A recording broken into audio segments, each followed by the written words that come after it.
Welcome once again, my fellow manipulators of Digital Fate. I'm Richie, this is Capricorn, and this is the start of my set review for Outlaws of Thunder Junction. Now, we're going to review every single card that is standard legal in the set. So that's all of the base cards and the big score bonus sheet. We're going to lump all of those together into one set review. Everything that's not standard legal, all the special guests and the other bonus sheets and stuff, I'll probably do in a separate video later on. But for this color review for green, we're going to have all of the green cards that are standard legal from both the base set and the big score, just so that we can cover it all in each color as we go, and not leave any of the standard legal stuff behind. So with that out of the way, I also want to let you guys know that I'm going to give out awards on this. So I have a best card, a runner-up best card for the set, best card in limited, and then my favorite card, which is not always the best card, but the card that I'm most excited to kind of tinker with, brew around, put in my decks, that sort of thing. And then there's also the most underrated card, or aka sleeper of the color in the set. So I'm going to be giving out those awards as we go, but with all of that out of the way, make sure you like if you haven't already. It really helps a lot, helps this video get out to so many more people, which I really need. And subscribe if you're new, because we got tons of content coming, and tons of new deck techs are coming as soon as we hit the ground running when launch day happens, so look forward to that. But anyway, let's move on. This is green. We're starting here with a big one right out of the gates. This is actually my award for best limited pick in the set. This is an uncommon Aloe Alchemist, 1 green and 1 for a 3/2 plant warlock with trample. When it becomes plotted, target creature gets +3/+2 and trample until end of turn, and it plots for 1 green and 1. This card is nuts in limited. You're probably going to pick it super high. Occasionally, if you don't get a very balmy rare in your pack, you might even pack one, pick one this guy. He's that good. Think of it this way. It's almost like it's an adventure creature, except once you do the spell side of the adventure and the creature's in exile, you just get to play the creature for free instead of having to pay more mana for the creature. That's kind of crazy, right? When it becomes plotted, you get to basically buff up your dude, swing in for a bunch of damage, but then you also get a free 3/2 trampler without spending any more mana, and it's not even extra mana to plot, right? It's still just 2. So I think this guy is kind of gnarly. The one thing I do want to point out that does hold him back a little bit is the fact that you can only plot at sorcery speed, so you can't plot him in the middle of combat to use this +3/+2 and trample as a combat trick. So that is kind of a bummer.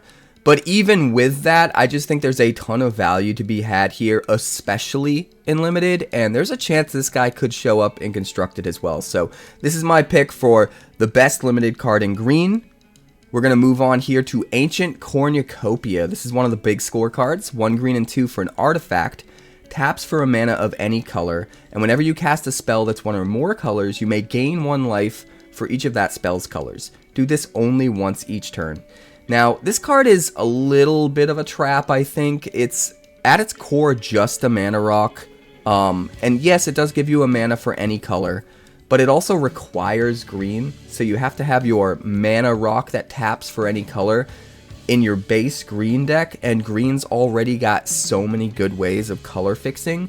So that already is sort of a knock against this card a little bit. But that life gain ability is a little bit better than it looks. I do think people are underestimating that a bit and thinking this card is completely useless, but no. You gotta remember, you're getting at least 1 life a turn for free at the floor, but more than likely, if you need a mana of any color and you're playing this to begin with, you're probably playing spells that are multicolor, so the chance that even though this only triggers once a turn, you could gain 2, 3, 4, sometimes 5 life in the right deck every turn cycle without having to spend any extra mana, without having to jump through any hoops, you just get it for free every turn, is still pretty good. Sometimes that can pad out your life total over the course of the game where you might already be dead against aggro and now you're not. So I don't think this card is as bad as some people think it is, but it's also not a home run, right? It's definitely not a home run. Next up, we've got Ankle Biter. 1 green for a 1/1 snake with Death Touch. This is a common. It's going to be pretty good in limited. It's not going to be amazing. The one thing I'm noticing more and more about the limited environment for recent sets is a lot of things have 2-for-1 value. And so anything that's not going to have 2-for-1 value is going to go down a little bit in power level. But that being said, this can come down early, and just make sure your opponent's best creature doesn't want to swing in at you, or you trade with it. And that's always going to be really helpful in Limited, so I think this guy is pretty good in Limited. Not a super high pick, but not like your 22nd, 23rd card either. Next up, we have Beast Bond Outcaster. 1 green and 2 for a 3/3 human druid. When Beast Bond Outcaster enters the battlefield, if you control a creature with power 4 or greater, you get to draw a card, and it plots for 1 green and 1. This is another one of those cards that I think is better than people give it credit for. The fact that you can plot this for only 2 mana and play it later is kinda gnarly, because that means you can wait until after you get a creature down that has the power 4 or greater to make sure you draw a card here. And that more than makes up for the tempo disadvantage, especially in an environment like Limited, where sometimes you have a little bit more breathing room to take more turns and get stuff down. You know, you don't have any hyper streamlined aggro decks coming at you like you do in Standard, right? So being able to plot this out, get your maximum value, get a 3/3 body for only spending 2 mana earlier in the game, and being able to draw a card, as long as you're in the right deck, is pretty good. Another solid choice. Next up, we have Betrayal at the Vault. 2 green and 4 for an instant. Target creature you control deals damage equal to its power to each of up to 2 other target creatures. So this is super expensive. This is not going to be a high pick, but it is a very good card. It requires a few hoops. You're going to want to play this in a deck that has consistently big power creatures, because if you don't have a creature with big power, then you're spending 6 mana for a spell that can't kill the best things on the board, and that's going to feel bad.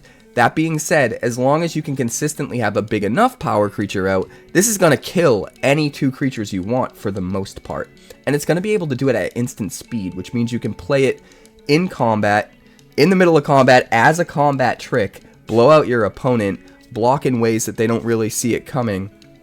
You know, you can like double block the creature that is most effective to do that against, and then still use this and kill the other 2 that you're not blocking that he thinks are getting through. You can do some pretty crazy stuff. So I do think this is a really good card if you're in the right archetype and you have bigger creatures. The other way it becomes more useful is if you have some sort of ramp in your deck where you can consistently make this feel like it costs 5 rather than 6, because at some point during your first 4 turns you're ramping out a land or getting some kind of cost reduction, or the last card we saw, you know, getting a mana rock online or something like that. So if you could consistently in the first 4 turns in your Limited archetype deck, you know, get an extra mana or a way to reduce the cost of things by just 1 mana, this goes way up in value as something that's effectively going to cost you 5, right? So keep those things in mind. If you have a lot of high power creatures and you have any way of kind of ramping up a little bit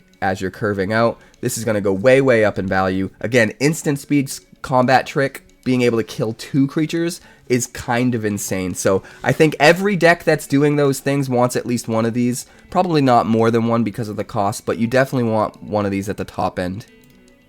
Next up, we've got Bristle Bud Farmer. Now, this is probably the 3rd most powerful card in green to me. It almost won an award. 5/5 plant druid with trample for 2 green and 2. When it enters the battlefield, you create 2 food tokens, and whenever it attacks, you may sacrifice a food.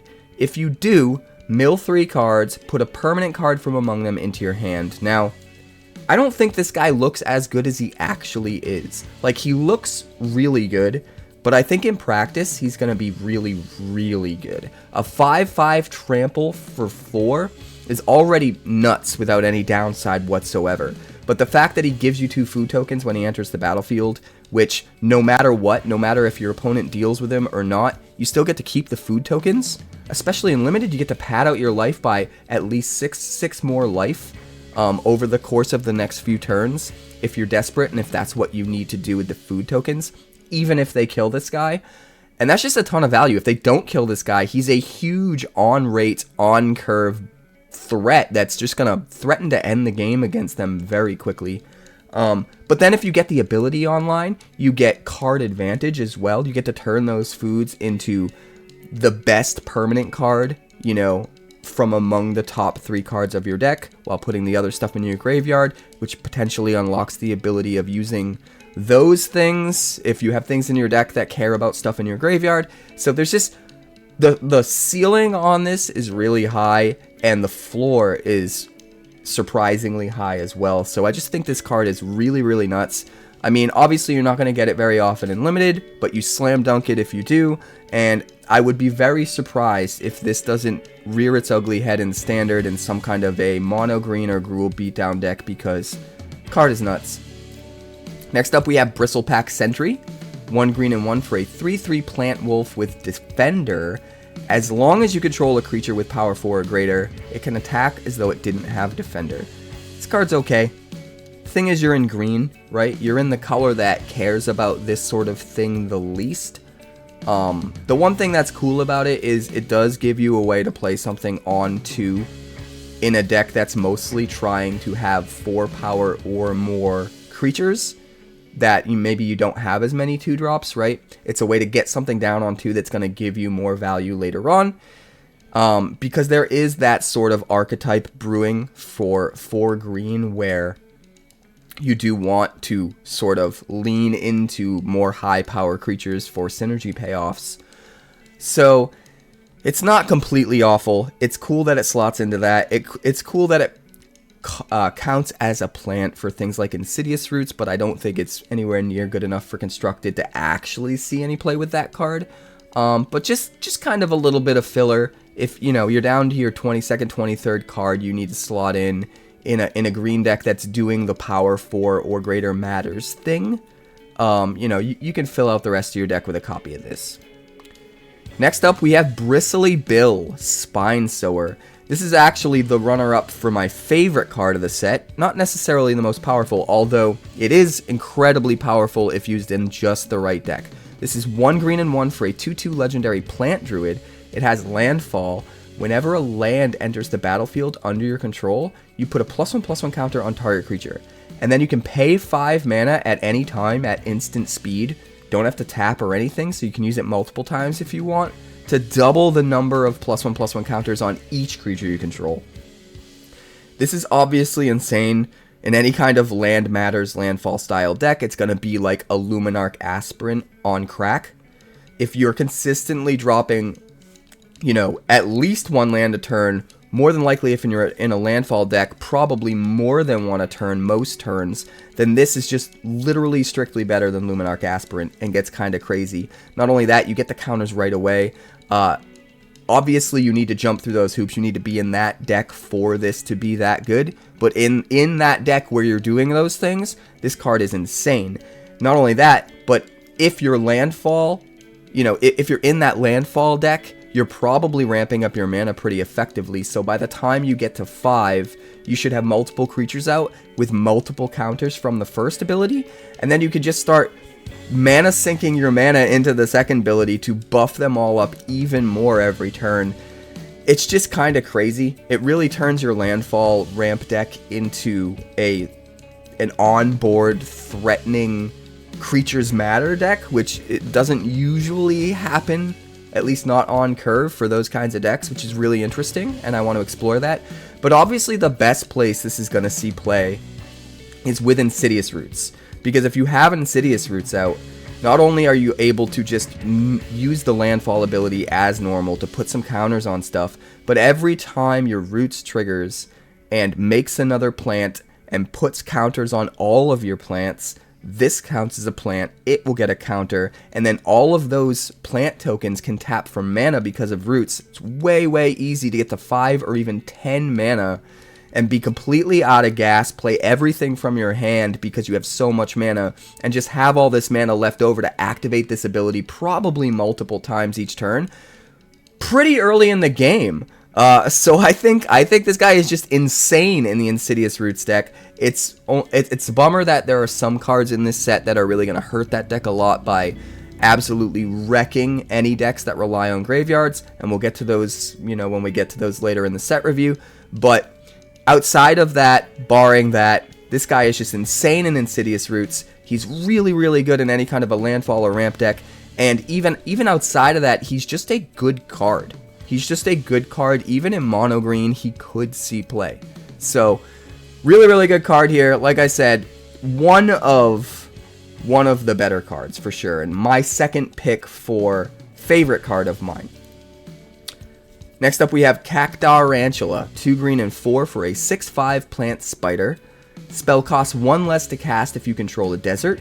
It has reach, and whenever 𝐻𝐸 Rantula becomes the target of a spell or ability an opponent controls, you may draw a card. This is really, really good if you're going into the desert archetype within Limited specifically.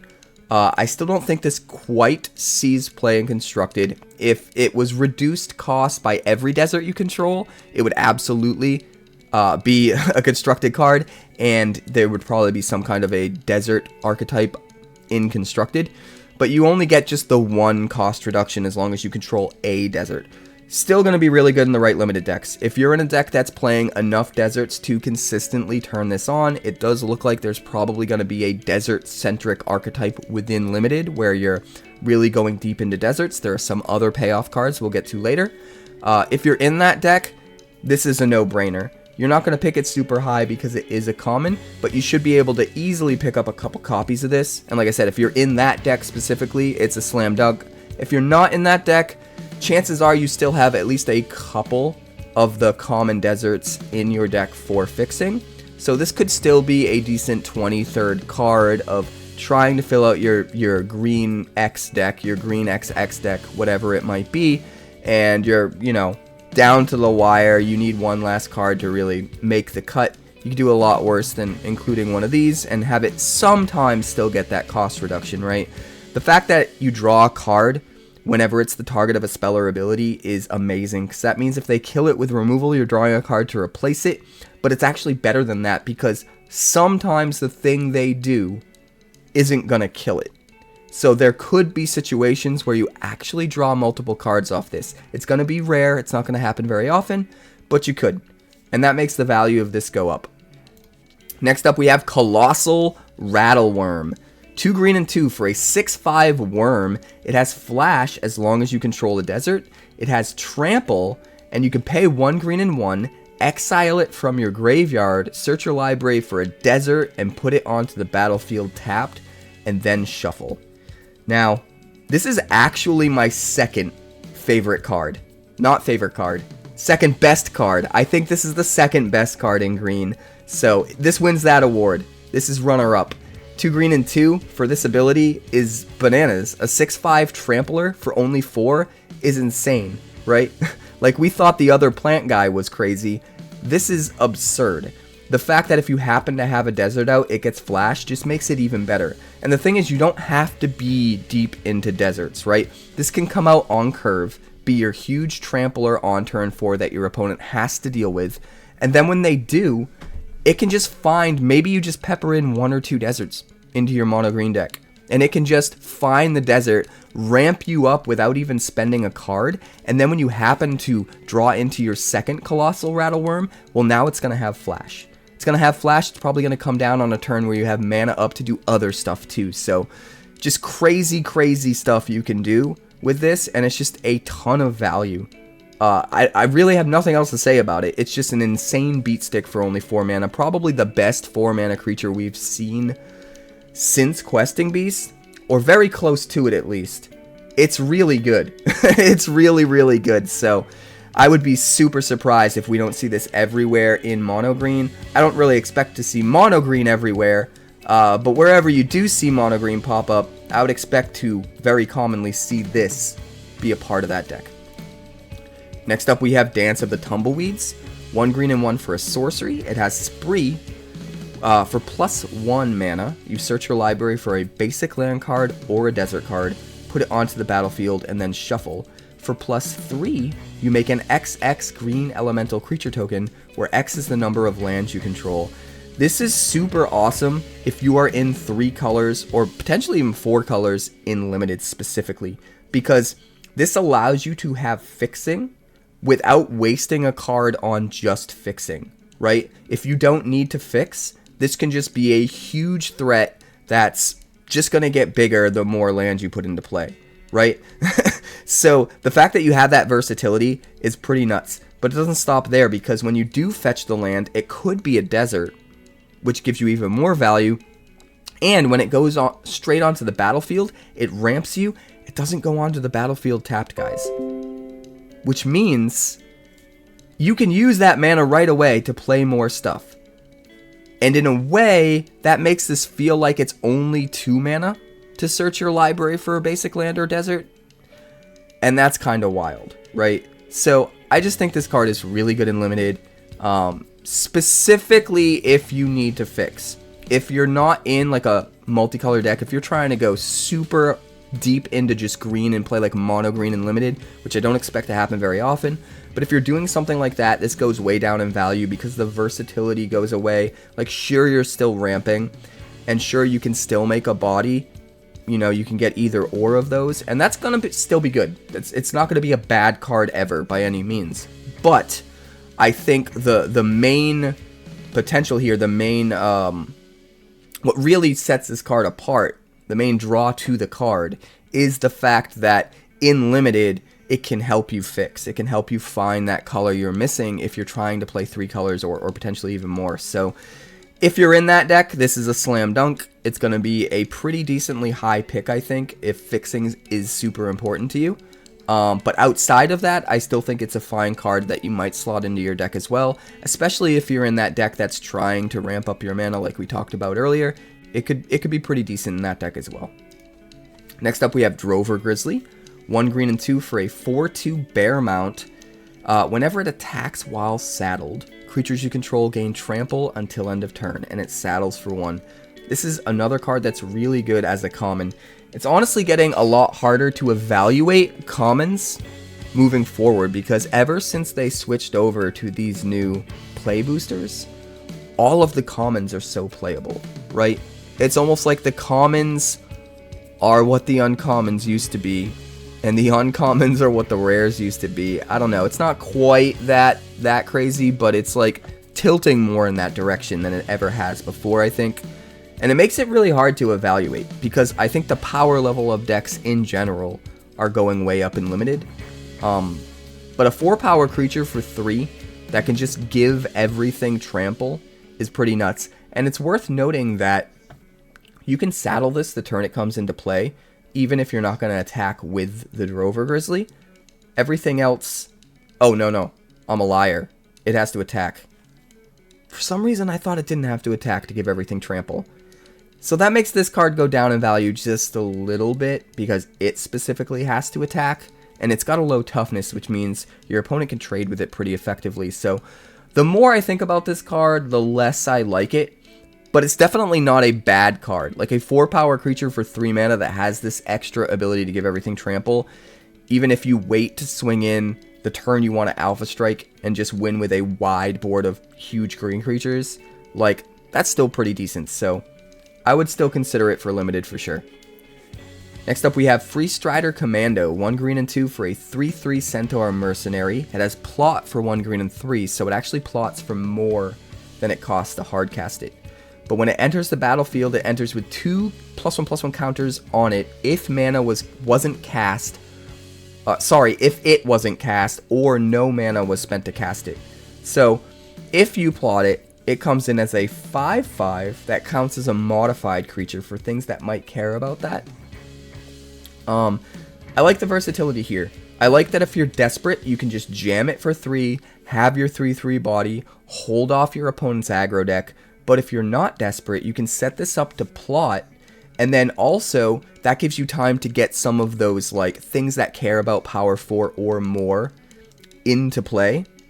Those synergies into play, so that then you play this for free from exile because it's been plotted, and now you get to trigger those things, draw cards or whatever they might be.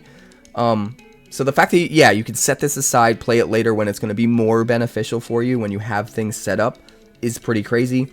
You can also plot it just to like be able to cast multiple creatures in one turn if you're worried about your opponent having a lot of removal and being able to deal with everything you cast as you cast it each turn. You could possibly play more creatures in a turn than they have removal to use on all of them, and so something has to survive, and that could be pretty decent. So it's going to be really fun trying to sort of suss out how good plot is and experiment with it as soon as the set drops, because I feel like there's a lot of potential for playlines like that where you make things difficult for your opponent in ways they might not see coming. Next up, we have Free Strider Lookout, 1 green and 2 for a 3/3 human rogue with reach.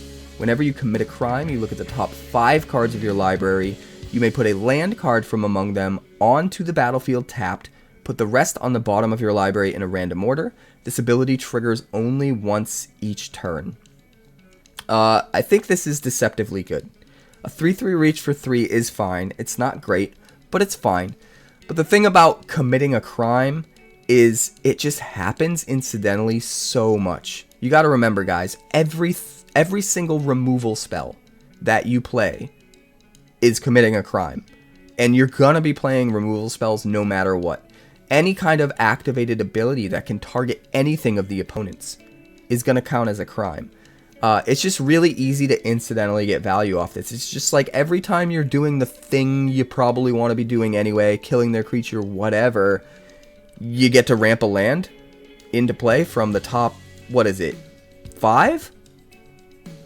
It's really good. It's free. It doesn't cost any mana to do it at all, and the stipulations to get that to trigger are probably the easiest hoops to jump through out of any kind of stipulation we've had in the past of, you know, getting this to happen. So I just think that makes the card a lot better. You're probably going to be ramping more turns than you're not for free, thinning out your deck so that you're drawing more gas, and you have a relevant body that's worth the mana on its own, so it's not like you like wasted the turn or slowed down your tempo or anything like that in order to do it. So I think this card just does a lot for you, especially in limited. Obviously it's a rare, but even in constructed, if you're in the right deck, this could ramp you out pretty easily. I don't know if it's quite good enough to see play for constructed, because the card pool is just insane right now, but the potential is there.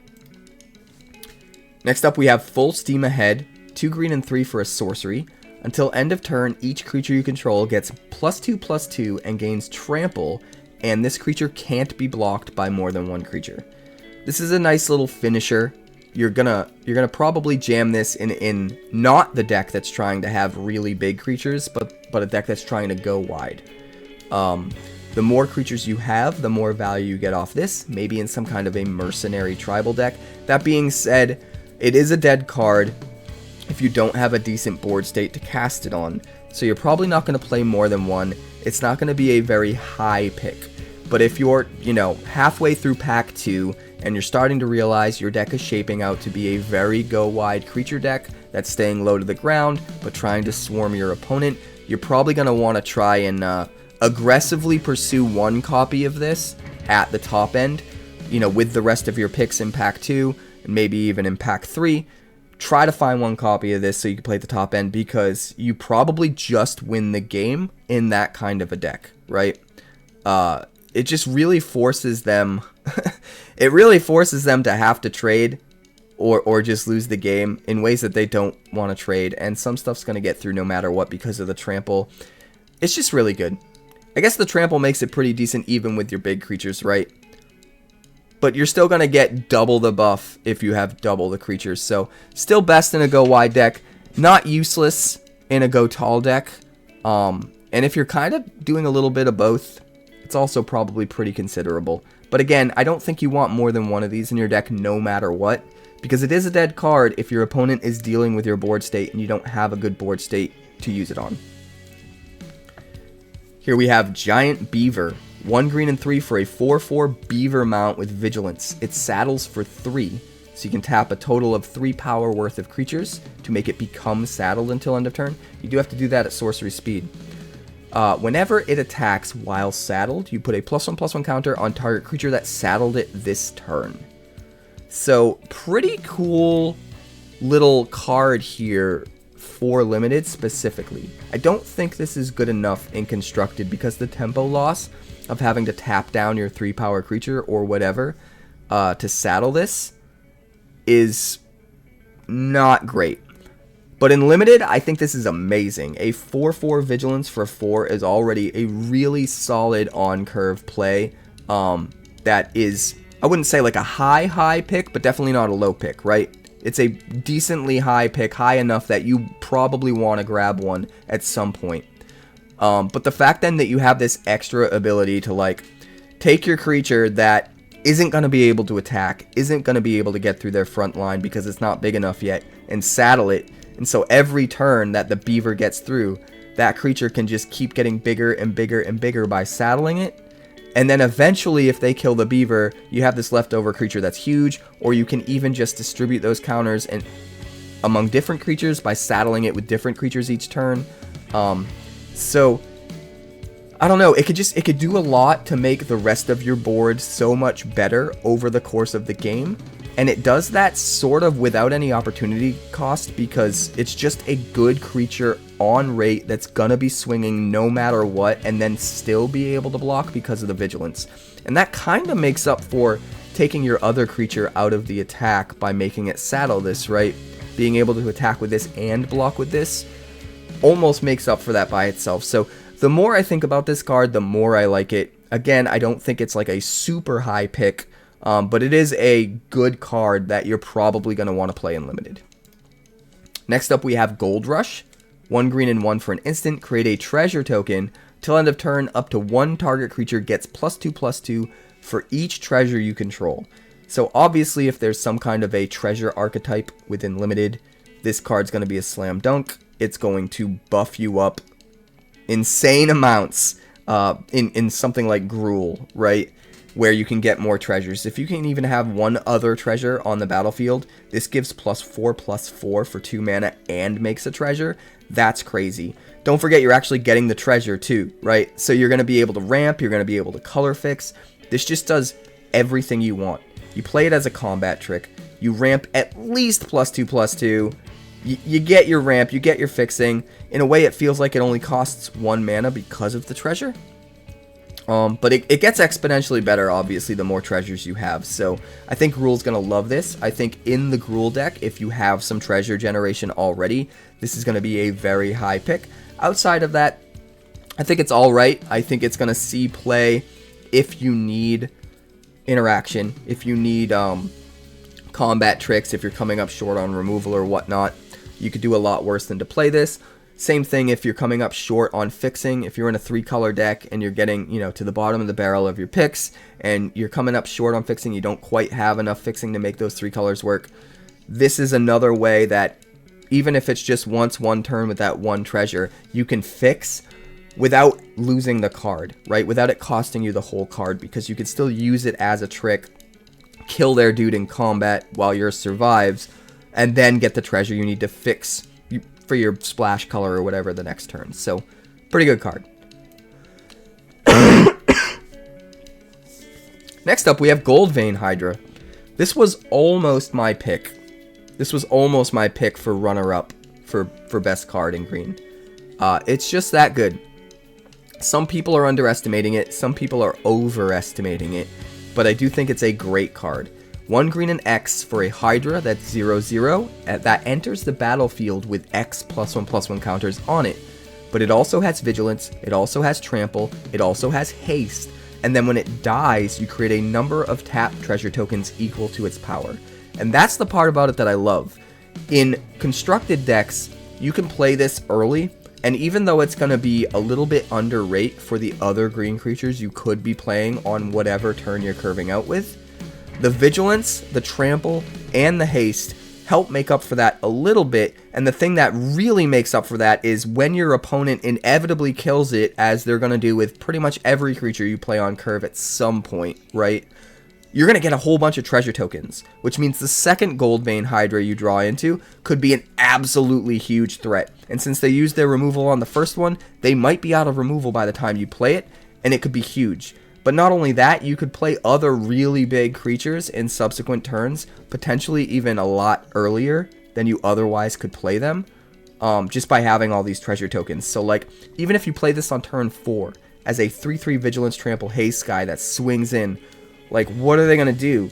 Like, if you were on the play and they have their 3-drop, like, maybe they block and trade with you, but then you get 3 treasure tokens, and then next turn you have 8 mana, potentially, if you make your land drop. That seems crazy. Then you just play out your guy that's an even bigger threat. I don't know. He just seems bananas. He's an absolute windmill slam in limited for sure, but obviously he's a mythic. But I mean, in constructed, I'd be really, really surprised if this guy doesn't show up in mono green aggro decks, in mono green mid-range decks, and just green stompy, you know? He's just bananas. But the fact that he gives you treasures too, like, it really makes me wonder if there's any kind of treasure synergies that we can line up with this guy as well.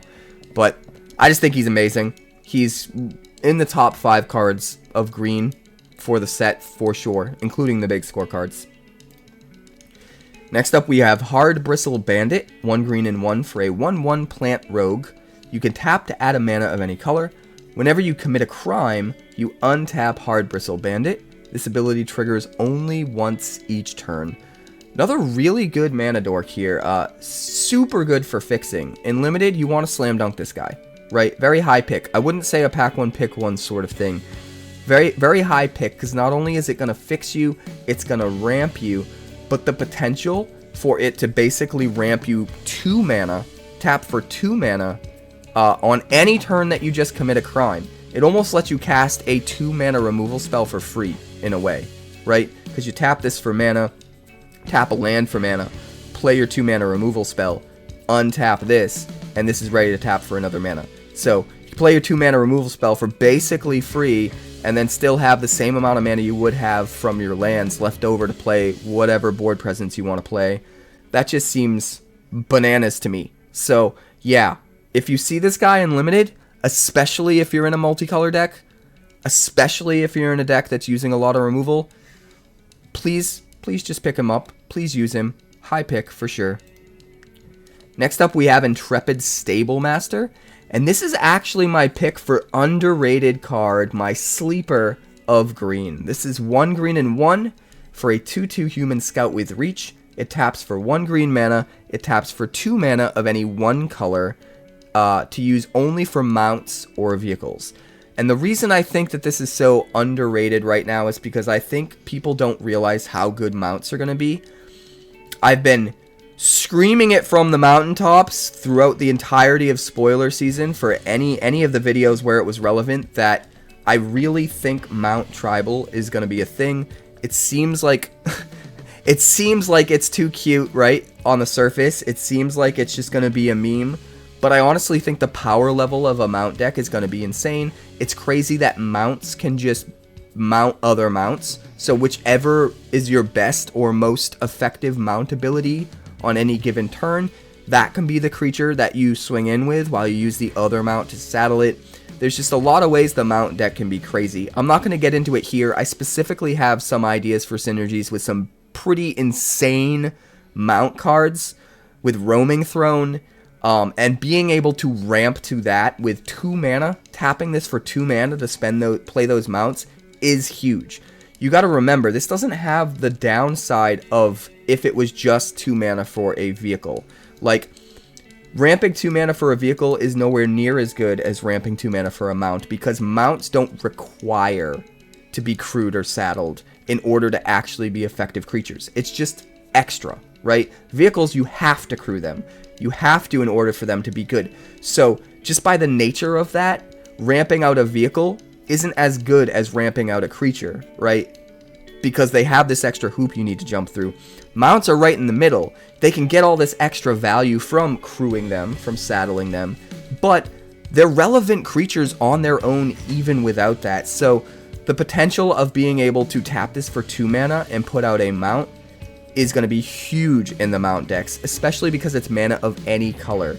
I plan on making a Roaming Throne 5-color mount deck that uses Intrepid Stablemaster for mana of every color, uses, you know, the caverns and the courtyard, any of the tribal lands naming mount for mana of any color, and just go super deep into playing this 4 or 5 color mount tribal deck, I think it's going to be insane.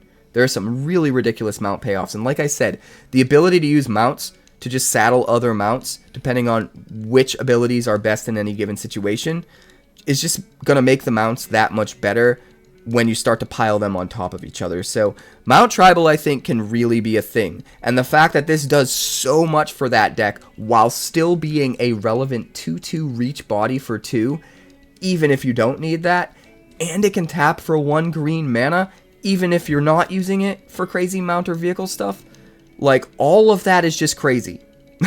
A relevant body with reach that taps for a mana is already really good.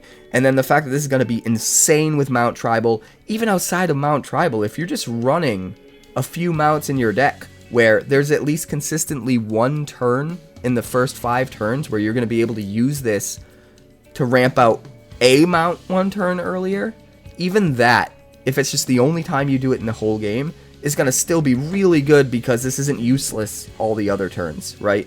It's especially useful that 1 turn, and then you're still able to get a green out of this every other turn at least. Have it be a relevant body when you need it. Trade with their 3/2 flyer or whatever. I just think this card is awesome. Sleeper pick for sure. Play it. Next up we have Map the Frontier. This is 1 green and 3 for a sorcery. Search your library for up to 2 basic land cards and or desert cards. Put them onto the battlefield tapped, and then shuffle. This is kind of good. It's not going to see play in Constructed. It's not good enough.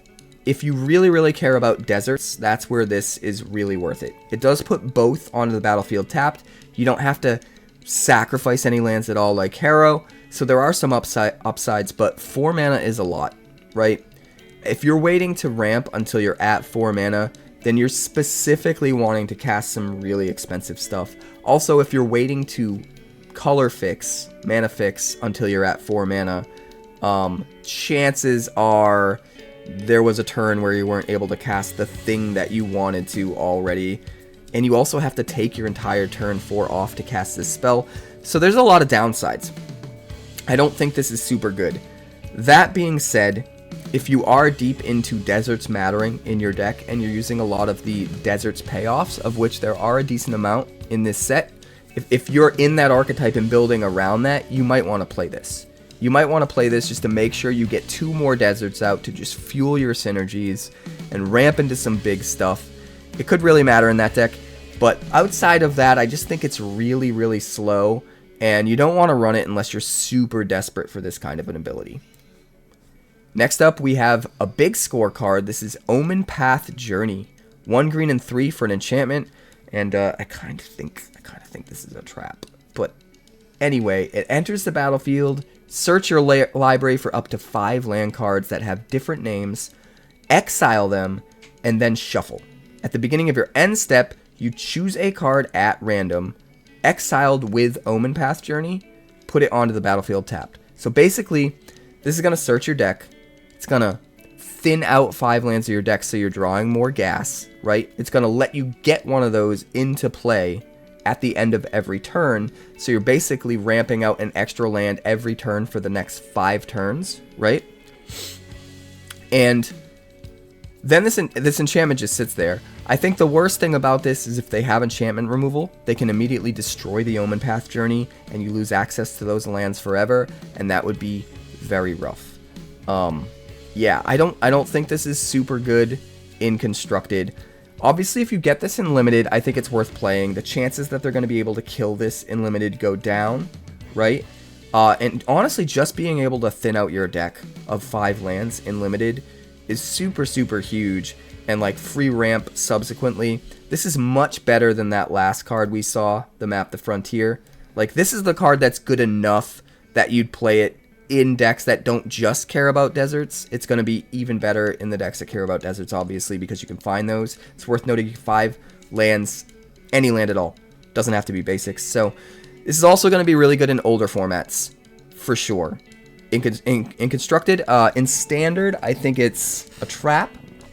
In really old formats, there's some really, really, really good lands you can find with this, like Nykthos and Field of the Dead, and some pretty wild stuff. So I do think this is at least considerable in older formats, although I'm not 100% sure if it's gonna make the cut, but definitely considerable.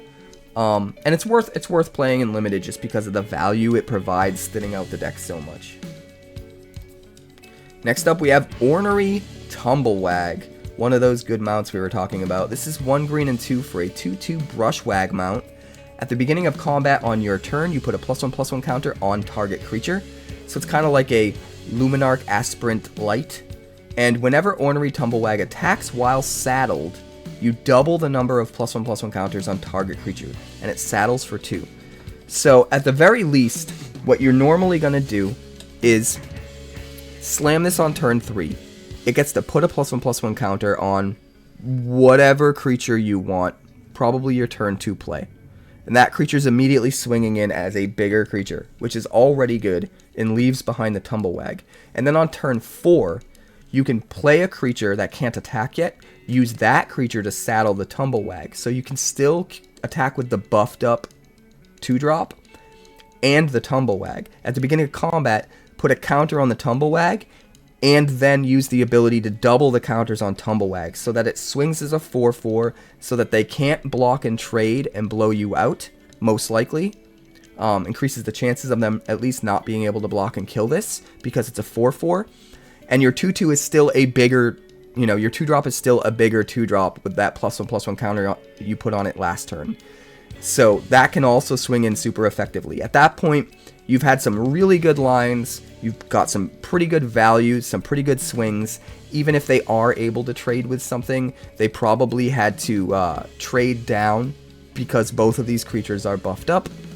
And if they don't trade with things, the Ornery Tumblewag is still there and able to still go off, right? So it's got 2 counters on it. It could put another counter going up to 3 and then double, attacking as an 8/8 the next turn, right? And like I said, what's cool about this saddle ability is you don't have to tap a creature that doesn't have summoning sickness to saddle it. It's not like Enlist. So you could just, every turn if you're playing a creature, you can just use the creature you play that can't attack yet to saddle the Tumblewag. And the longer this stays on the battlefield, the more exponential value you're going to get off of it, and it's going to get kind of crazy. So as long as it can be relatively at least on rate on curve, which it seems like it is, even if they trade with it, the potential of, if it survives a couple turns, just going completely off the rails and being able to win you the game is pretty crazy. It's also worth noting it goes way up in value if you're playing with other things that put counters on stuff, right? If your turn 2 play was Bristly Bill, and turn 3 you play a land and put a counter on Bristly Bill, and then Tumblewag gets to add another counter on Bristly Bill when you play it, like, you're getting even more value because when this thing can finally swing in, it has that many more counters to double right away, even on the first swing. So there's some pretty cool stuff you can do with it. I think this is one of those cards that's very easy to overlook as looking a little bit underwhelming. It almost looks like it's an overcosted Luminarch Aspirant, but when you really think about how certain things line up and the fact that you don't have to tap the thing you want to attack with in order to saddle this, you can tap the thing that you just played, and you really take it all into account, I think this is much better than it seems, and I think it should see play in Constructed, honestly. It's not as good as some of the other crazy green creatures that we've seen that are definitely going to see play in Standard, but it's good enough. I would be surprised if it didn't wind up somewhere. Next up, we have Outcaster Greenblade. This is 1 green and 2 for a 1/2 human mercenary. When he enters the battlefield, search your library for a basic land card or a desert card, reveal it, put it into your hand, and then shuffle. And then he gets +1/+1 for each desert you control. This is the first guy we've seen that really makes me think that a desert archetype, a desert tribal, if you will, deck could exist even in Standard. Now, he's not a good enough payoff on his own, right? But he is a really good payoff to running a desert deck with tons of deserts. So if there are other really good desert payoffs, and I don't remember if there are, but if we come across them throughout all of the colors of this set review, I'll make sure to revisit this idea with you. But if there are other really good desert payoffs that this can line up with, then this is absolutely crazy as an extra payoff, right? If you've only played deserts, let's think of it like the Guild Gates deck that used to be really, really good in Standard when that was a thing. If you just play nothing but deserts in your deck, right? They're all coming into play tapped, so you're going to be a turn behind tempo-wise as far as your mana. But something like Greenblade here is going to come onto the battlefield with 3 deserts in play, maybe even 4, right? Because they're all coming into play tapped, so it would be turn 4, you play a tapped desert, you play this, right? So he comes down as what? A 5/6 immediately for only 3 mana? And he searches for a desert and puts it into your hand to make sure you still have another desert to play, that, you know, you don't stop making your landfalls. I don't know, that just seems really good. If you're in the desert archetype in Limited, of which it seems like there's going to be, you definitely slam dunk this guy. You pick him super high. You try to get as many copies as you can. You have to know you're in that archetype, but if you are, you get as many copies of this as you can. If you're not in that archetype, he's going to be a very low pick. Because of that, it means he's going to be more available, right? To people that are in that archetype, he's going to table. You're going to be able to get him on the next pass sort of thing when you're playing Limited, which is really nice. So I think if you go into Desert Tribal, that desert archetype in Limited, you want to slam dunk this guy, grab him as soon as you can, just to make sure you can get all of them. If you can get 2 or 3 of these in your Limited deck, because they just keep getting tabled, man, they're going to be bananas for only 3 mana. It's going to be so easy to just play it on curve and have a way above rate creature, but more so than that, you can play one later on in the game and still have mana to do something else as well as playing like an insanely big creature. I just think it's kind of gnarly, right? The fact that it fetches a card for you as well is just, it's going to be nuts in those decks. In Constructed, like I said, if we have the payoffs, this could be a real thing. The Gates deck this could absolutely be a real thing. And with that being said, let's talk about something else that's real.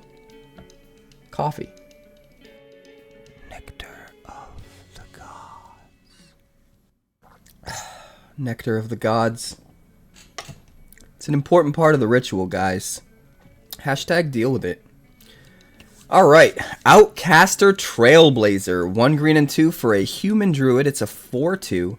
When it enters the battlefield, add 1 mana of any color. And whenever another creature with power 4 or greater enters the battlefield under your control, draw a card. This card is so good. This is another one of those cards that's probably in the top 5, 6, 7 cards of green. It's just, even if you're just playing it on curve, 3 mana, get a mana back, you know, play a 1-drop or whatever, or play it on turn 4, get a mana back, play a 2-drop, is pretty wild in and of itself, having this 4/2 body. But then the fact that any other creature you play after it that comes in with power 4 or greater, which, let's be honest, most creatures that you play in green that are, you know, 3 mana or more, they're all going to have power 4 or greater. They'll draw you a card. And it's not limited to once a turn, which, granted, at first when you're curving out, you're only going to probably be able to afford to play one on curve. But once you get to turn like 6 or 7, there's the potential to play a couple 3-drops on the same turn that both have power 4 or more and draw extra cards. When this guy's out, every creature that you play, basically, in your whole deck, with the exception of maybe your 2-drops, is just going to draw you a card. Now, what really makes him really, really good is the plot.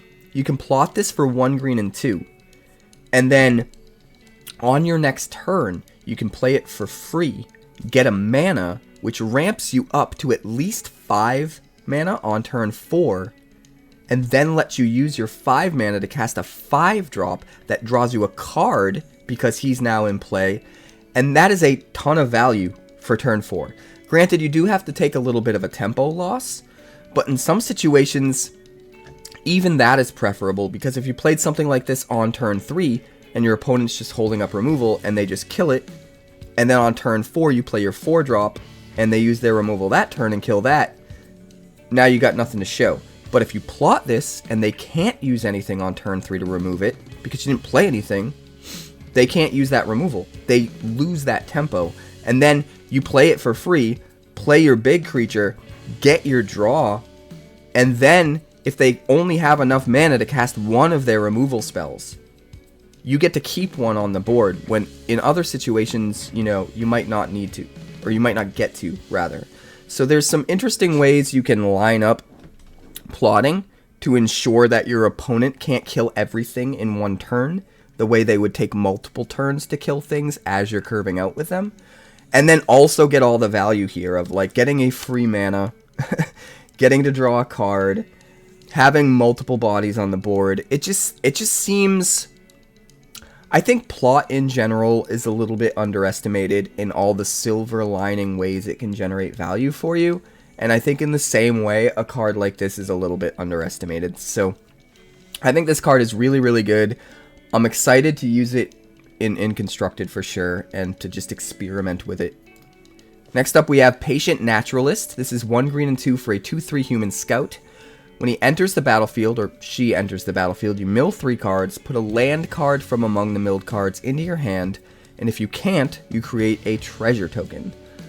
Nice little bit of value here for limited, you know. It's gonna get you ramp no matter what. It's gonna get you your next land drop, or it's gonna give you a treasure immediately that you can use to ramp you right away. So either way, you get a little bit of extra value off this, which is nice. Now, if you're in the deck that cares about lands or cares about ramping specifically for extra payoffs, this probably goes up a little bit in value. You might actually want to go out of your way to grab one of these in like the last half of your pack. But outside of that, if you're just playing a normal aggro deck, or you're playing a 2-color deck that's just trying to keep up with your opponent tempo-wise and just finish the game, you're not really worried about ramping to big things or about fixing for an insane amount of colors, then this is probably going to be a pass.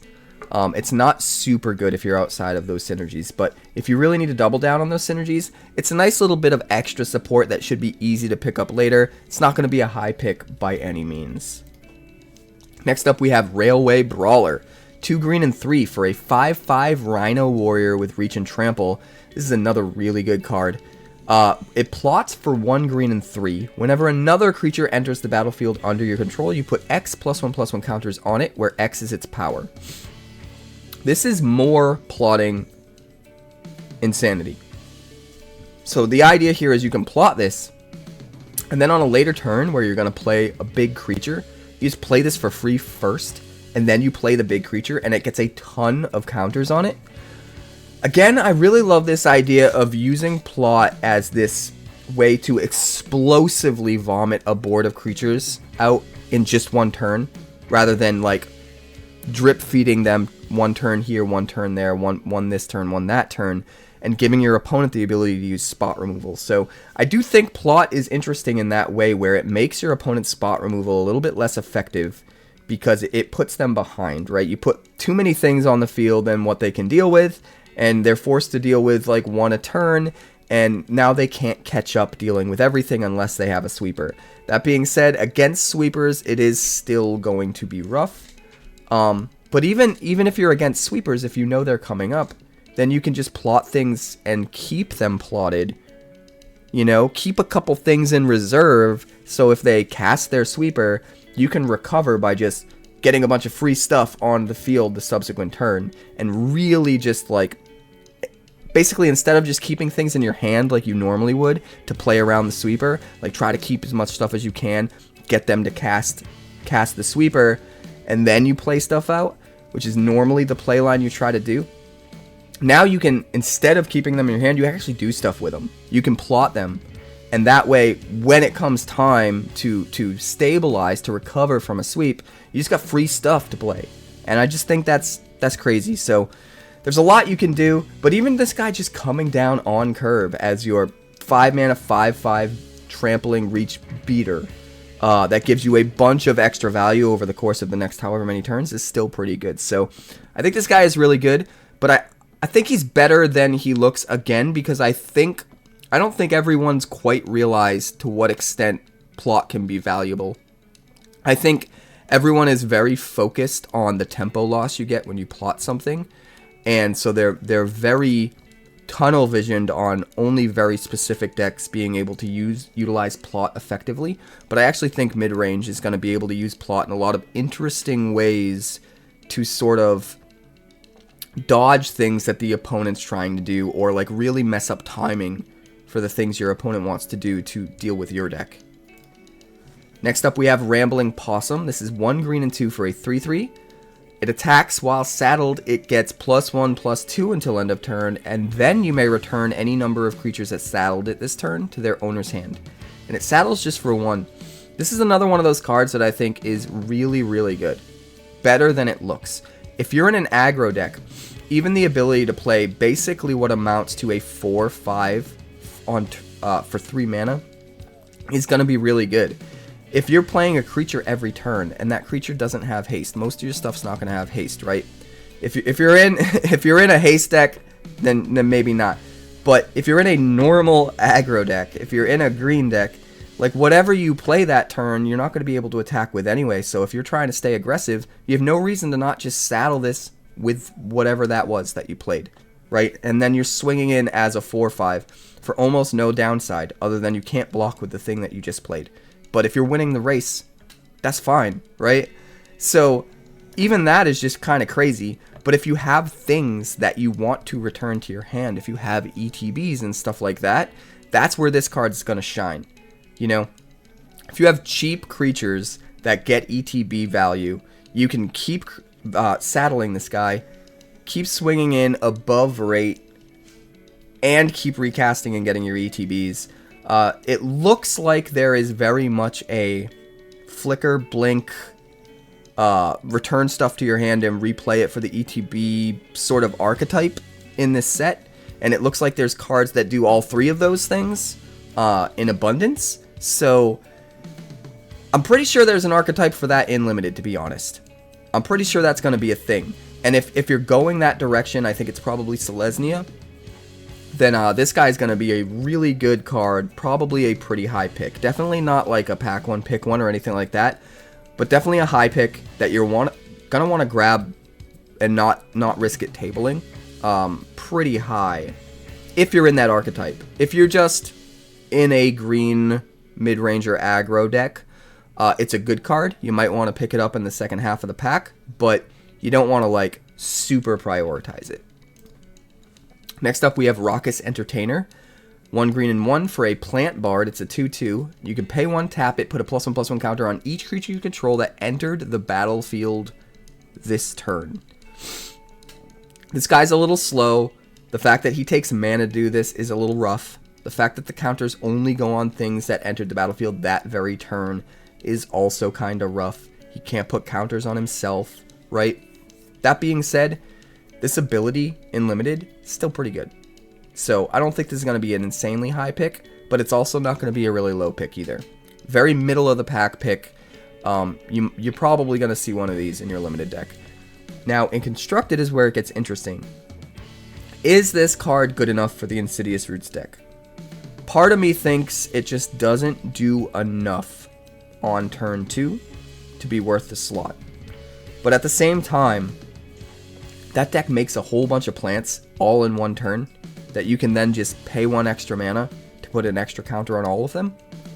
And that seems really good. I think at the end of the day, this doesn't quite make the cut because there's so much other stuff you could be doing. There's so many better cards to put in that deck. And I think that that's sort of a result of us being in this 3-year rotation in Standard, where the power level of Standard in general is so high. The power level of the options you have available to you for cards is so high.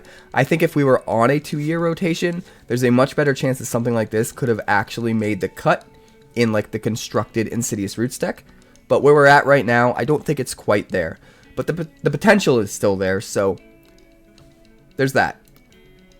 Next up, we have Reach for the Sky. 1 green and 3 for an enchantment aura with flash. It enchants a creature. Enchanted creature gets +3/+2 and has reach. And when it's put into a graveyard from the battlefield, you get to draw a card. Pretty solid little trick here. 4 mana is an awful lot. But getting a trick that lasts forever as buff, and if they get rid of the thing, you finally get to draw a card, it is a lot of value. It's potentially 3 for 1, right? You're probably playing this in combat, so your guy doesn't die when it would have. That's +1 card. Their guy does die when it wouldn't have. That's +2 cards. You're left with the value buffing your creature for the rest of the game, which is +3 cards in a way. And then if they kill the thing, you get to draw a card to replace it. So it's almost like it's 3.5 or 4 for 1 if you use it just right. I think it's really good. I think it's a card that's, for limited, better than it looks. For constructed, it's just too expensive. Like, the game's going to be over by the time you can do all the weird shenanigans that I just named. But in limited, this is really good. It's just so much value. It sticks around forever. It draws you a card when it's gone. It blows out your opponent in the middle of combat. It literally does everything you want to do. 4 is a lot, so I don't know if you play more than one of them. That being said, it gives a lot of value, so you might. But you definitely at least want one of these in your limited deck. It's just so much. Here we have Rise of the Varmints. 1 green and 3 for a sorcery. Create X 2/1 green varmint creature tokens, where X is the number of creature cards in your graveyard, and it plots for 1 green and 2. This is pretty cool. I mean, most decks in limited are going to have a number of creature cards in their graveyard at some point. If you're just curving out like normal, your opponent's killing your creatures with removal, trading with some of your creatures in combat, so on and so forth, eventually you're going to end up with a decent amount of creatures in your graveyard, even if you're not in an archetype that's trying to put creatures in the graveyard. So the fact that you could just plot this early and just leave it there and just wait, and when you're completely out of gas and some of your stuff on the board has died, just play this for free, and for free you just get a bunch of 2/1s, seems really good. I think if you're in a deck that has a very, very high ratio of creatures, you know, maybe you're not quite playing as much removal as you wish you would, or interaction or all that. Most of your cards in your limited deck are creatures. You're just going really ham, slamming creature after creature, trying to put a lot of pressure on your opponent. Like, that's the deck you're playing. You can do a lot worse than to include a Rise of the Varmints. Just gets that value, you know, just over the natural course of the game, things dying. But if you can go into an archetype where you're trying to put stuff in your graveyard, if that exists in this limited format, which I'm not 100% sure if it does, there's definitely some support for it, but I don't know to what extent. But if that's a thing, then this card's going to be great. This card could get you a lot of dudes really quick. And if you absolutely need the board presence and can't take off the tempo to plot this, you just jam it on 4, right? Even if you just, you know, play a 2-drop, they kill it, play a 3-drop, they kill it, play this on turn 4 and get 2 2/1s, that's not awful. The fact that that's the floor, for the most part, usually, and then you can just plot it if it's better to plot it, like, the versatility, I think, makes it pretty good. The fact that it's a hoop that almost any decks in limited is going to be able to jump through, because all decks are creature based in limited. It doesn't seem that hard to use. It's not like most of the Graveyard Matters cards where you really have to be in, you know, the archetype that's putting stuff in your graveyard to make it good. I think this can just slot into a normal deck and be fine, and then just get way better if you can go into an archetype like that. Next up, we have Sandstorm Salvager. This is actually my pick for my favorite card. Not necessarily the best card, but my favorite card in green. This is 1 green and 2 for a 1/1 human artificer. When Sandstorm Salvager enters the battlefield, you create a 3/3 colorless golem artifact creature token. And then you can pay 2 mana and tap Sandstorm Salvager to put a +1/+1 counter on each creature token you control. They gain trample until end of turn. What I love about that ability is normally something with that ability, there's too much of a tempo loss to play the thing that gives you an ability like that and then have to dump mana into it on subsequent turns to use it. But with this card, what you get right out of the gate is worth the mana you're paying anyway. You get 4 power, 4 toughness worth of stats across 2 bodies for 3 mana. So like, even if you never get to use the ability, that's already going to be really cool.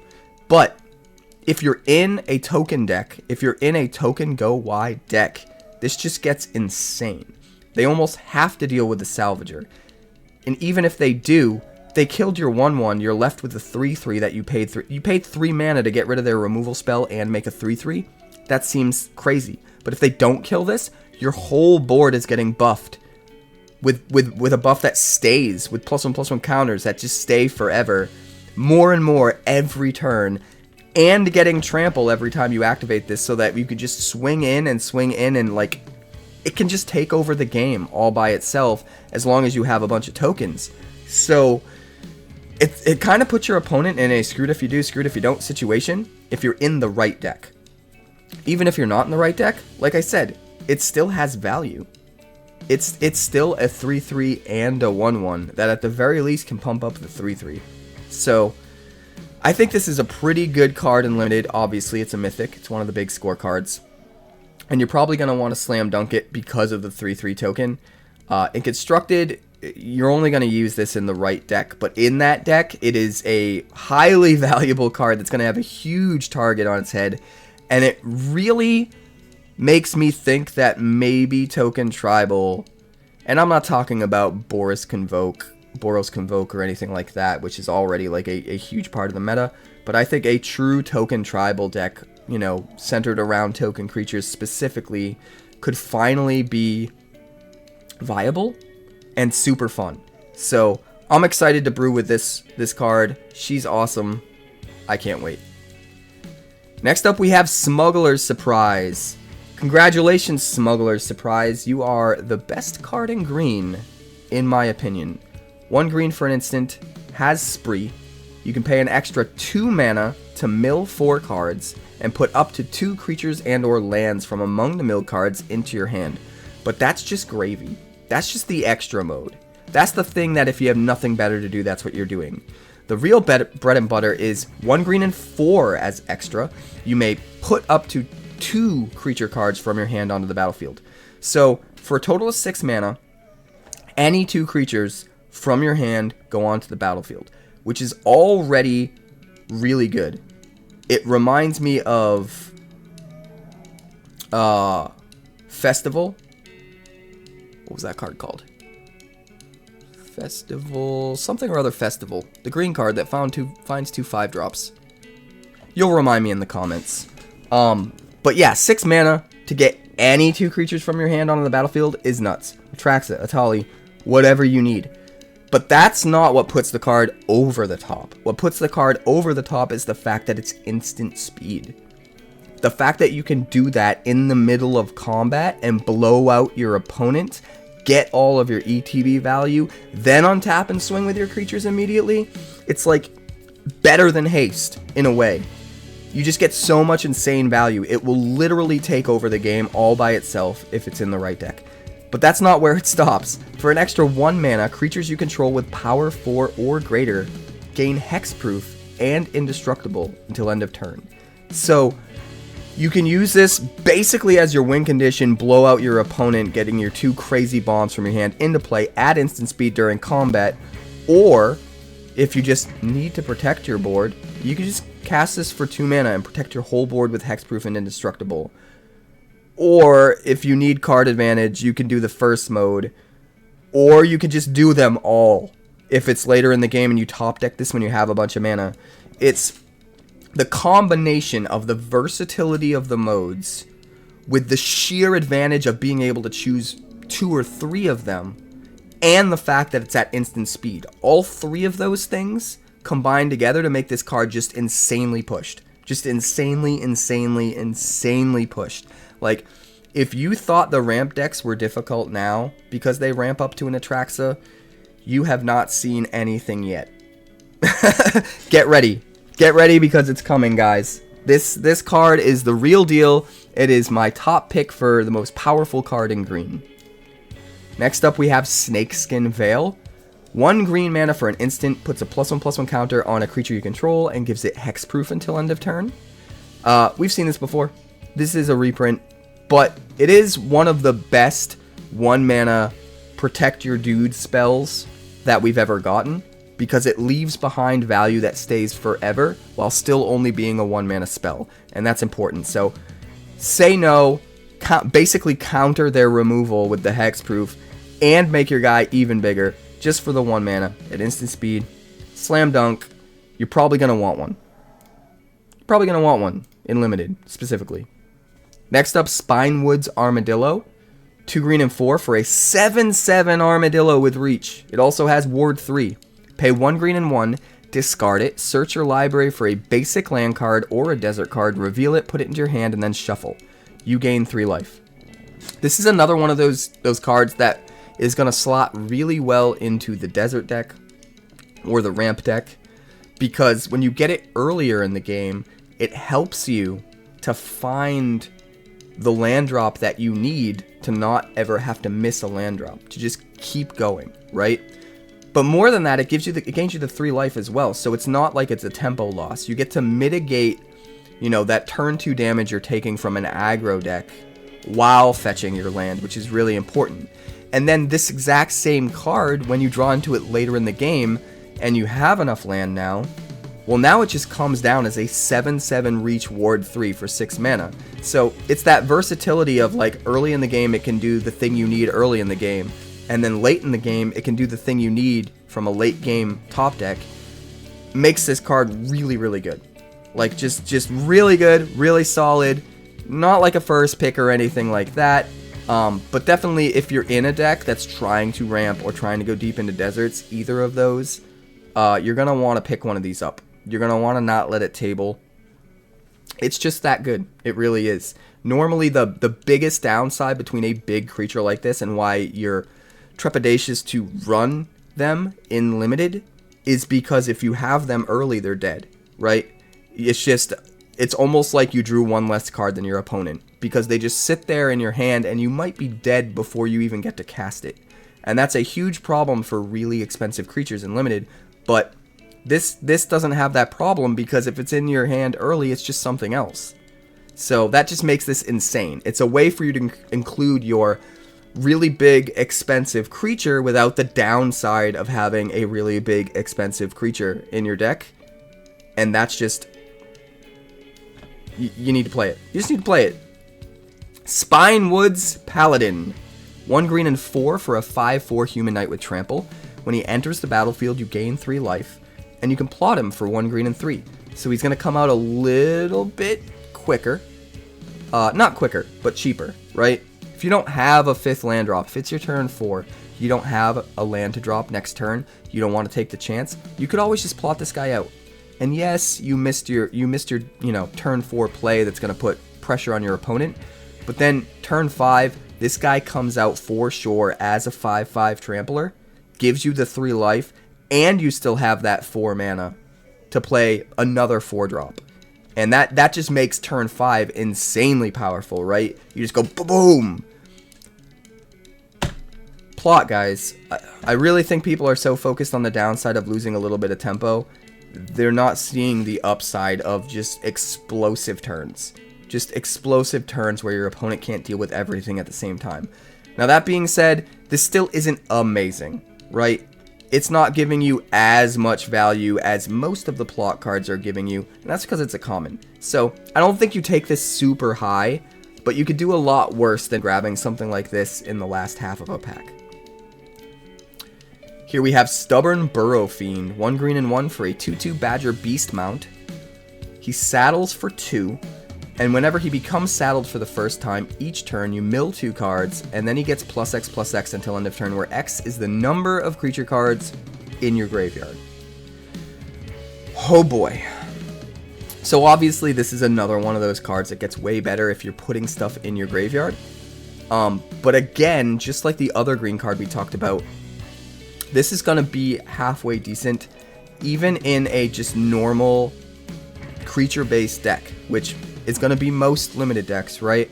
Because as you're curving out with creatures, your opponent's dealing with them with removal, they're trading in combat and all of that. Slowly, your graveyard is filling up. So no matter what, you're going to be able to get some value off of this guy. So being able to get some value off of him, being able to saddle him with something that you play that turn that you can't attack yet, all of these things I've pointed out before, makes this guy a little bit better than he looks. Even just being a 2/2 body for 2 isn't completely awful. That being said, I don't think he's quite as good as a lot of the other cards we've seen. So I don't think he's like a slam dunk. I don't think you take him super high. But you do take him a little bit higher if you're in the deck that wants to use him, obviously. Here we have Throw from the Saddle. 1 green and 1 for a sorcery. Target creature you control gets +1/+1 until end of turn, and you put a +1/+1 counter on it instead if it's a mount. Then it deals damage equal to its power to target creature you don't control. So bite spells are just getting better and better and better. 2 mana for a bite spell is pretty good on its own. 2 mana for a bite spell that buffs up a dude, that's where we're at now with power creep. But 2 mana for a bite spell that buffs up your dude, and if your dude is just the right kind of dude, that buff stays forever in the form of a +1/+1 counter. This is especially good for a common, in my opinion. Probably one of the better common fight or bite spells we've seen maybe ever.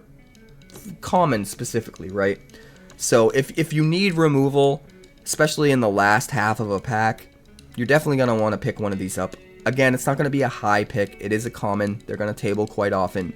But absolutely in contention to snag one in that last half of a pack. You know, especially if you've been really focusing on creatures and you're a little removal light and you need to make sure you don't go the whole draft without making sure you got a little removal for your deck. Very easy to pick one of these up late. Make sure you shore up that weakness. Here we have Trash the Town. 1 green for an instant with Spree. You pay 2 extra mana to put 2 +1/+1 counters on target creature. Pay 1 extra mana to give something trample until end of turn. Pay another extra mana until end of turn. Target creature gains whenever this creature deals combat damage to a player. Draw 2 cards. This is another Spree card that's just insane. I think this is a really high pick because it's an instant. Specifically because it's an instant. I don't know what Wizards is thinking, but these instant speed things are nuts. You can hold this in your hand and decide what you need based on how the combat goes. If your thing's gonna get through because they didn't declare a blocker, you can use the last mode and make sure you draw 2 cards for 2 mana. And that's crazy. But if you need to, you could pay 3 mana instead, put 2 counters on your creature that they blocked so that you kill their creatures and yours doesn't die. Or if you have the 4 mana, you could do both. Put the 2 counters on the thing they blocked so that yours survives, their dies, and then the other thing that actually is going to deal combat damage because it went unblocked, you can use the 3rd ability on so that you draw the 2 cards.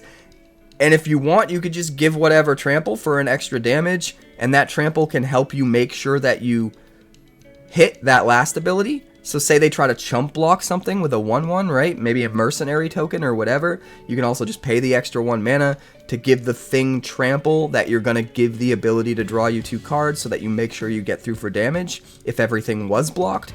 So there's just so many ways to use this in combat as a trick. It kind of blows my mind. It just kind of does everything you want. It replaces itself with 2 more cards and lets you blow up the opponent in multiple ways. This card is just bananas. Very high pick.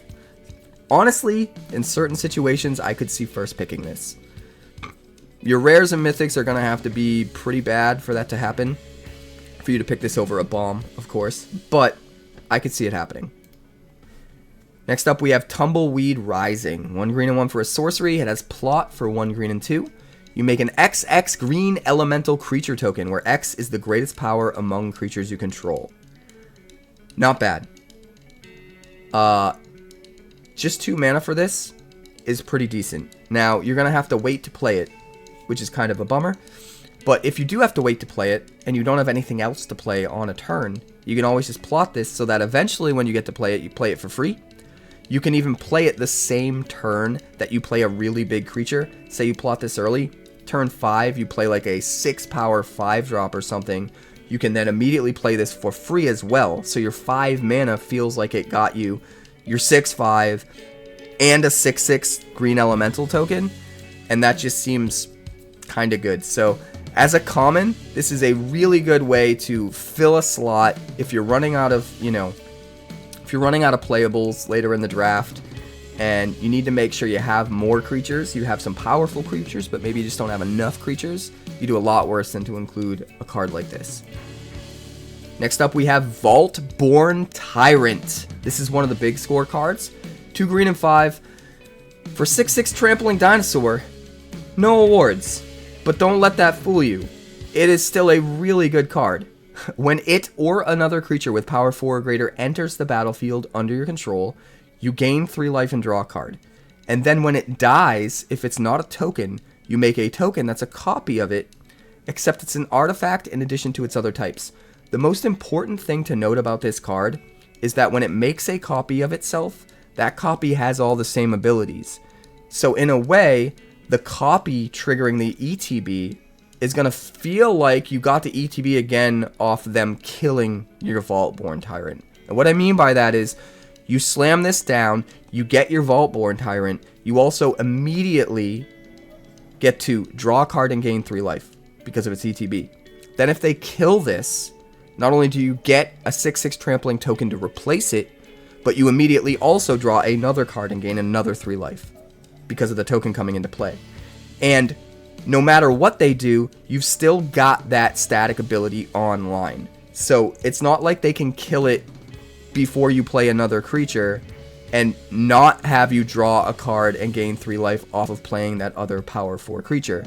They have to kill it twice in order to get this ability to go away.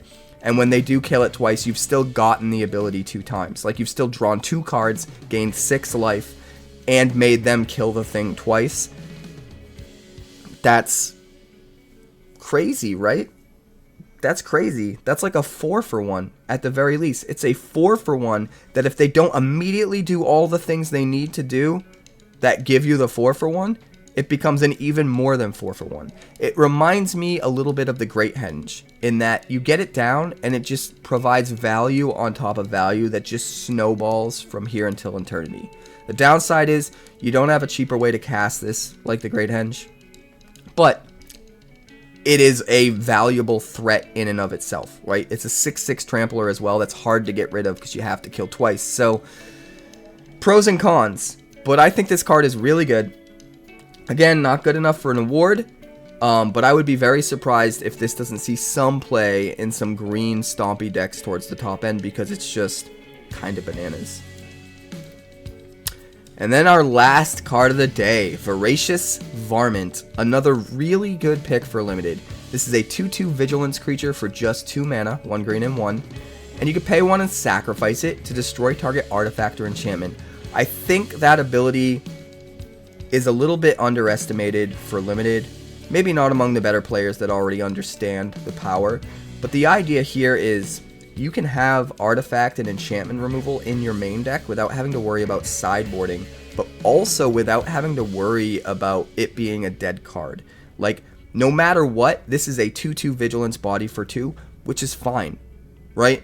It's not like especially insane or anything, but it's worth the price for the 2-drop. And then you just have this ability tacked in that whenever you want for the rest of the game, if you need to take out a key artifact or enchantment, all you gotta do is pay 1 mana. And boom, it's gone. So, that kind of versatility built in, being a way to include main deck enchantment and artifact hate is super, super nice. You're probably gonna want to run at least one of these in your deck if you're running green in limited, for sure. You might not want to pick it up super high, but being able to have access to this kind of removal before sideboarding without any kind of, like, you know, card value loss or tempo loss or whatever, because it is still a relevant board presence piece regardless of whether you use the artifact or enchantment removal. It's just important. and it's just worth it. So, yes, pick him high. Not a first pick or anything. Not like insanely high, but like mid to upper pack. I think you want to pick up one of these before they all dry up in the draft. And that's it for green, guys. That's our entire set review for green. These things are a mouthful, which is why I need to do the coffee break. So if you don't understand why I'm doing the coffee break, honestly, I need a break halfway through because my voice is just like, woo! But I appreciate you hanging out. I appreciate you checking out the set with me. I think this set is looking super cool.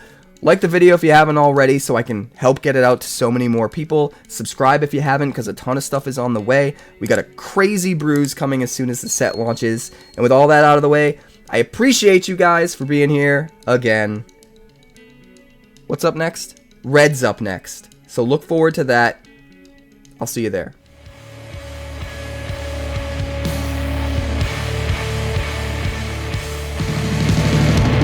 Thanks so much for checking out my channel. I'd like to give a huge shout out to all of my patrons over at Patreon. Without you guys, this channel would not be possible, so honestly, thank you from the bottom of my heart for all of your contributions.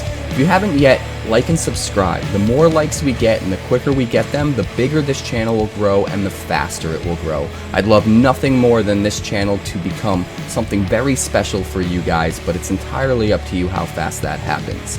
Also, if you'd like more deck text, that's somewhere over there. And if you'd like to see what else the channel's been up to lately, that's somewhere up that way. Also, subscribe, circle below, do all the things.